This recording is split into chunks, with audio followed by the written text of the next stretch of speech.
Imagine you've been dreaming your whole life. Not a single moment was real. The people you loved, just projections, your memories, fabrications, your achievements, nothing but code in a simulation. So here's the question. If everything you know could be a lie, what is the truth? And more importantly, would you even want to know? Welcome to Mindbend, the place where we question everything.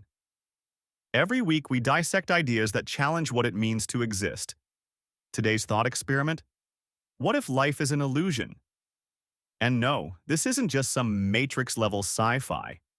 We're talking ancient philosophy, cutting-edge neuroscience, and some uncomfortable truths. So strap in, because by the end of this video, you might just start questioning the floor beneath your feet. Let's start with something terrifyingly simple. You've never touched anything. Seriously, at the atomic level, your hand and the object you're touching never actually make contact. It's just electrons repelling each other. So what are you feeling? Pressure? Heat? Those are just your brain's interpretations of electrical signals. Your entire sensory reality is filtered. Your brain shows you a rendered version of the world, one that's been simplified, color-corrected, and edited for survival, not accuracy. Now consider this. If your reality is filtered, who's to say what's real at all? Long before virtual reality headsets and AI-generated deepfakes, there was Plato, chilling in ancient Greece, dropping truth bombs in his cave analogy.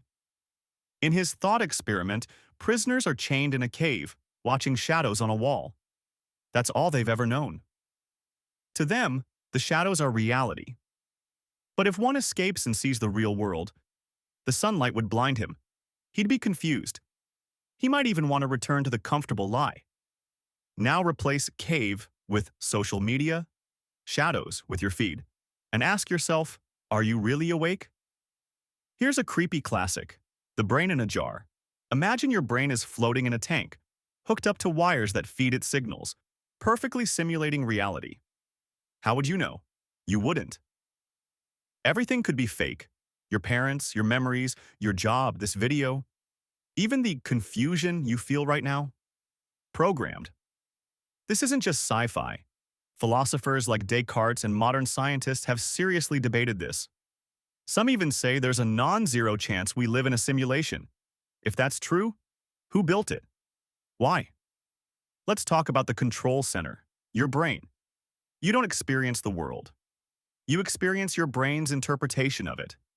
Your brain hallucinates reality based on prior experience, sensory input, and prediction. For example, when you see the color red, you're not seeing red.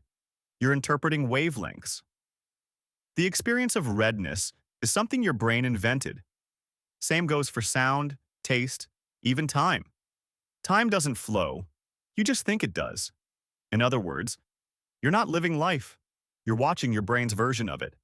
So if we can't trust our senses, if reality might be simulated, if the brain is playing tricks on us, what's the point of any of this? Here's the wild answer. Meaning doesn't come from certainty. It comes from choice. You can choose to believe the world is real, that your emotions are valid, that love matters, even if it's just chemicals, that kindness is noble, even if no one's watching, because even if this is a dream, you still get to decide how to dream it. So maybe you are just a brain in a jar. Maybe this moment is just electricity dancing in neurons. But the laughter you shared yesterday, the tears you cried last week, the dreams you chase, they felt real. And maybe that's enough. Because whether this is all real or just an illusion, you're here. And this moment is yours. So the real question isn't, is this real? It's, what will you do with it? If this episode bent your brain, hit like, subscribe, and drop a comment with your favorite illusion of reality. Is life a dream? A simulation? Just neurons firing? Let us know below. And remember, even if reality is fake, your curiosity is very, very real. Until next time, stay awake.